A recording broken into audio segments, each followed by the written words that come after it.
Oke, Bu Bu Ningrum, Ibu Ya, atau Mbak ya? Mbak Mbak, saja. Mbak Ningrum biar lebih mudah lah. Oh, senang Oke. saya, anak saya udah S3, jadi saya langsung dipanggil Mbak, itu senang banget. Wah, anak saya masih SMA, Bu. Oke, Bu, ketika kita meneliti atau menganalisis drama, itu biasanya itu apakah ada pembatasan untuk tema? Misalnya kita meneliti drama bahasa Inggris, yang bahasa Inggris. Itu adakah pembatasan khusus atau bebas saja, Bu? Karena terus terang ini kami di penulisan kreatif memang masih belum sampai ke sana, tapi kami ada salah satu topiknya adalah tentang drama. Jadi kami meneliti apa sih yang dimaksud drama, bagaimana membuat drama. Jadi karena mereka itu kan nantinya akan menjadi seorang guru. Nah, nanti seorang guru itu kan nanti kan akan ada role play dan segalanya begitu. Nah, itu yang mau saya tanyakan, Bu. Terima kasih. Kita bedakan dulu untuk penulisan kreatif dan penelitian. Ya. Kalau penelitian saya cenderung begini. Kalau mau penelitian tentang drama, ya, objeknya drama, maksud saya, objeknya drama, dan kita akan kaji itu sebagai karya sastra. Yang saya sarankan adalah jangan pernah hanya membaca satu drama dari pengarang itu. Kecuali, jadi kalau saya menyarankan pada teman-teman mahasiswa, ya, jangan menganalisis satu objek drama kalau penulisnya hanya satu-satunya itu. Baru menulis kali itu, kecuali dia menang. Misalnya yang mengadakan IKJ atau mengadakan, pokoknya dia menang lomba, itu berarti dia diakui karena ada proses pembacaan yang luar biasa, ya, dan itu akhirnya menang, ya, itu satu-satunya. Nah, kalau itu mau dipakai untuk penelitian skripsi misalnya, ya, baik itu dari sastra Indonesia maupun sastra Inggris misalnya, coba cek, misalnya Shakespeare, berapa sih karya Shakespeare itu? Jangan hanya satu, minimal 3 yang dibaca. Dari situ kita tahu polanya. Shakespeare itu stylenya kita tahu. Pesannya atau temanya yang disampaikan, itu rata-rata kita juga tahu. Itu satu. Yang kedua, tema itu yang paling berat di dalam drama. Tema itu paling berat. Nah, kalau ini untuk penelitian, bukan untuk penulisan kreatif, ya, bukan untuk penulisan. Ini untuk penelitian. Hati-hati juga ketika menentukan itu temanya apa. Harus dibaca dulu, satu, biografi pengarangnya. Kemudian koneksitas ketika teks ditulis, itu lingkungannya itu ada apa? Sedang terjadi apa? Baik itu mungkin lingkungan kecilnya, keluarganya, lingkungan besar, atau dunia sedang apa? Misalnya sekarang ada pandemi nih. Ada di lingkungan Soeharto itu sangat menekan seperti itu. Dulu waktu Soekarno seperti apa? Itu namanya semangat zaman. Semangat zaman itu beda. Semangat zaman beda.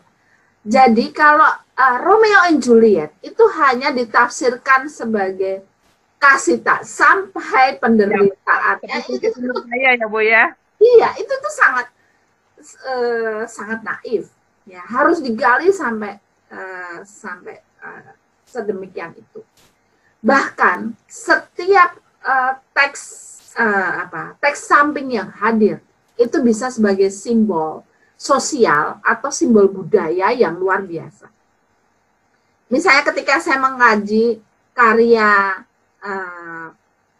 pada zaman pra kemerdekaan, itu Tionghoa, karya-karya Semua properti yang dihadirkan itu sangat menarik dan itu maknanya sudah sangat ada meaningnya berarti ya Bu ya.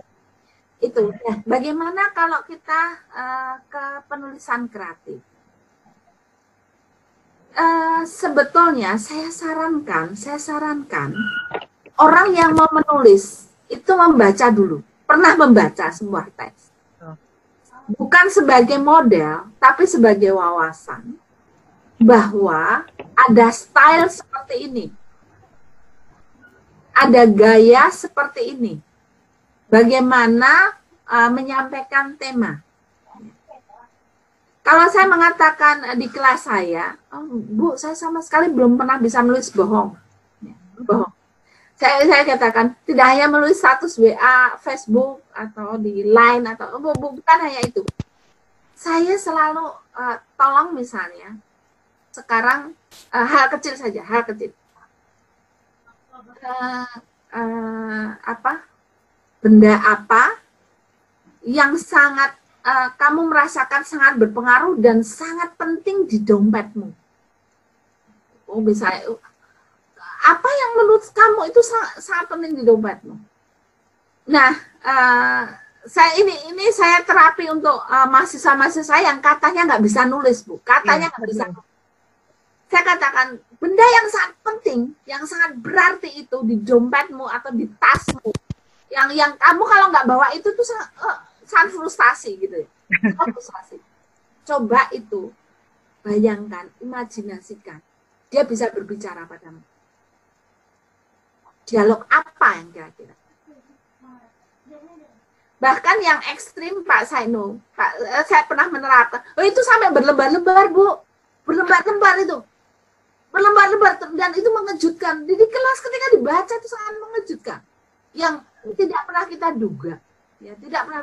Jadi itu juga terapi, Bu. Itu terapi. Misalnya kreativitasnya tambah berkembang gitu ya, Bu ya. Oh, betul. Misalnya sampai gini. Yang ekstrim itu kalau kamu terbujur kaku. Sudah sampai ajalmu. Dan kamu lihat orang-orang yang melayat. Kira-kira mereka membicarakan kamu itu apa? Oh, Bu, itu ramai sekali, Bu. Ternyata itu ramai sekali. Dan ternyata masing-masing itu ada pikiran, ada ide yang luar biasa. Jadi kalau saya mengatakan pada teman-teman, karya itu pasti akan lahir dari kegelisahan. Misalnya tentang pandemi saja ini ya, tentang perkuliahan yang seperti ini sebenarnya menekan banyak orang. Ya dosen, ya mahasiswa, ya semuanya gitu ya. Dari itu aja bisa didialogkan itu panjang, Bu. Mas Medan, itu sangat menarik dan semua orang itu punya pikiran. Ya, jadi saya kira itu saja, Bu. Ini cuman pengalaman saya saja ketika bagaimana mengajarkan penulisan kreatif dan bagaimana cara mendorong mahasiswa untuk menganalisis. Ya. Menganalisis.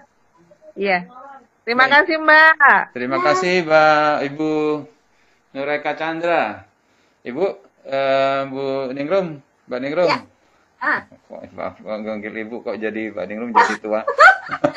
Panggil Mbaknya deh. Ini ada pertanyaan dari Mbak Rizky Amelia nih. Nah, ya. Katanya pertanyaannya bagaimana cara memuat aspek kreativitas pada drama sehingga membuat drama tersebut menjadi menarik bagi penonton. Itu. Oke. Ini begini, kita menulis drama itu pasti kita diniatkan memang itu untuk dipentaskan. Yang saya katakan entah kapan dipentaskan, entah dalam seperti apa. Nah, kadang itu kan ada hambatan-hambatan Pak Saino. Jadi kalau saya menulis seperti ini nanti gimana ya reaksinya? Itu coba kita lepaskan aja. Yang mungkin harus dijaga, dihindari oleh penulis itu tentang kalau kita nggak paham betul tentang SARA jangan ditulis. Kalau nggak paham betul misalnya tentang suku Banjar dan kita ada judgement tentang Banjar, itu saya kira itu penulis yang bodoh gitu loh. Nah, yang paling menarik ini tergantung ini mau menulis untuk apa. Kalau menulisnya itu di tujuan misalnya, oh ini Bu karena kita harus mencoba mengajarkan drama ini untuk pementasan dengan penonton yang ada di kampus atau di sekolah. Nah, itu sudah beda lagi. Yang paling menarik adalah isu-isu atau budaya-budaya yang sangat dekat dengan penontonnya. Itu pasti akan mendapat respon yang luar biasa. Misalnya ini saya sudah ditagih nih sama mahasiswa saya bagaimana cara untuk menulis lakon yang mudah yang mau mereka pentaskan setiap tahun di bulan Oktober, saya sudah ditagih. Ya kira-kira pasti ada nyerempet-nyerempetnya situasi Tokyo atau Jepang misalnya pun itu dipadukan dengan budaya Indonesia. Itu pasti akan menarik mereka. Peribaan, respon, ya, oh itu gue banget ya, itu merasakan, ya itu kira-kira itu Mbak Rizky Amelia. Oke. Kemudian ada pertanyaan lagi Pak Ningrum dari Ibu ini dosen juga nih, dosen dari kampus STKIP PGRI kalau nggak salah ya, dari program Studi Pendidikan Bahasa dan Sastra Indonesia. Mbak Novia bertanya bagaimana cara membuat dialog yang komunikatif. Oke. Sebetulnya mengarang drama itu sama dengan mengarang yang lain, ya. Hanya kita sadar betul itu ada pingpongnya, ya. Pasti dialog ini dijawab seperti itu pasti ada pingpongnya. Saya kira yang harus kita lakukan, yang paling mudah adalah membaca contohnya. Membaca contoh itu paling mudah. Stylenya mau apa? Ya. Mau seperti Rendra, mau seperti Riantiarno, mau seperti Brecht, atau mau seperti siapa namanya?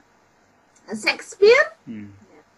Tapi kan percakapan dalam drama beda dengan percakapan sehari-hari kan, Mbak? Boleh. Percakapan sehari-hari boleh. Iya. Boleh. Oh iya. Boleh. Kalau saya itu menulis itu, tapi ingat, ya. Ingat bahwa itu yang namanya dialognya itu paling tidak kita sadar betul itu ada faktor estetika yang diusung. Ya. Faktor estetika yang diusung. Coba ini saya lihat.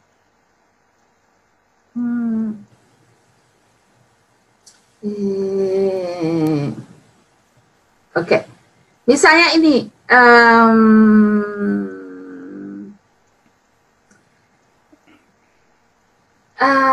itulah tadi pada duta besar dari tanah seberang seperti udang di balik batu. Sekarang kembali ke Astinam. Di daerah perbukitan negara Astinam sebelah utara, sebelah timur gitu ya. Di situ ada lembah, indah dan sejuk udaranya. Lembah ini terletak di antara bukit-bukit yang kaya akan cabang dan tembaga. Maka di lembah yang indah ini terdapatlah sebuah desa, dan desa ini tinggallah orang-orang suku Naga. Ini sebetulnya pengganti, dan ini pengganti neben teks, ya teks samping. Orang-orang suku Naga ini sudah sejak zaman purbakala selalu merasa berbahagia menjadi rakyat Astina. Ini kan memang ada ya suku Naga, tapi ini memang dipakai untuk setting, ya. Nah, di situ ini ada yang menarik di sini itu ada kur. tokoh itu bisa mewakili rakyat, bisa yang menarik lagi juga bisa mewakili pejabat. Jadi menunjukkan masyarakat itu kadang-kadang juga kalau dalam bahasa Jawa itu ledalite. Ya, ledalite itu oportunis. Oportunis. Nah, supaya dialognya bagus seperti apa? Kalau kita yang menulis, ya kita mau menulis apa? Bagian apa? Bagian pembuka itu memang harus kuat, ya, harus kuat, ya. Ini misalnya,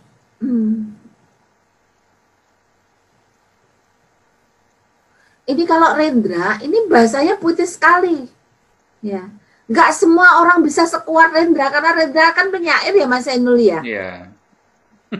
Kemarin dan esok adalah hari ini. Bencana dan keberuntungan sama saja. Langit di luar, langit di dalam. Bersatu dalam jiwa. Oh, itu total namanya. Kemudian ini. Kepada pohon melinjo aku berseru. Musim ini banyak buahmu. Anakku Abifara telah pulang. Aku akan memetik buah-buahmu. Akan kubikin kerupuk kesukaannya. Pohon buah-buahan. Pohon kayu-kayuan. Segala macam pohonan adalah saudara kita. Ini jelas karena temanya ini tentang lingkungan hidup Pak Sainu. Misalnya di sini ya, sekali lagi ditekankan, tanah yang didapat harus dikerjakan sendiri. Tanah di desa tidak boleh diperjualbelikan dengan orang di luar desa. Tempat desa ini untuk memiliki tanah di sini. Lain dari itu, tanah yang didapat dari hasil pembagian ini tidak boleh dijual sebelum dikerjakan pemiliknya sendiri. Ini apa? Ini kritik karena banyak yang pada saat teks itu ditulis, ya, mengapa dialognya seperti itu? Ini memang sudah dirancang bahwa itu kritik tentang misalnya penjualan lahan desa adat kepada konglomerat. Waktu itu sebenarnya ini kritik Pak Sainul, kakaknya Tommy Soeharto yang Bambang Trihatmojo itu siapa yang berbisnis yang hubungannya dengan pembalakan liar, ya, seperti itu. Jadi bagaimana dialog yang bagus, ya, dialog yang bagus itu dialog yang memang saling mendukung, sangat kuat ke tema, ya. Kalau saya sarankan gini, gimana caranya membuat yang bagus? Bacalah sebanyak-banyaknya karya drama. Sebagaimana kalau kita mau menulis novel yang bagus, banyak-banyaknya membaca novel. Dari situ kita bisa belajar banyak, ya. Melihat style orang, oh kalau style orang seperti itu, kita bisa melihat sendiri. Itu Pak Sainul yang saya sarankan. Baik, Pak Ningrum.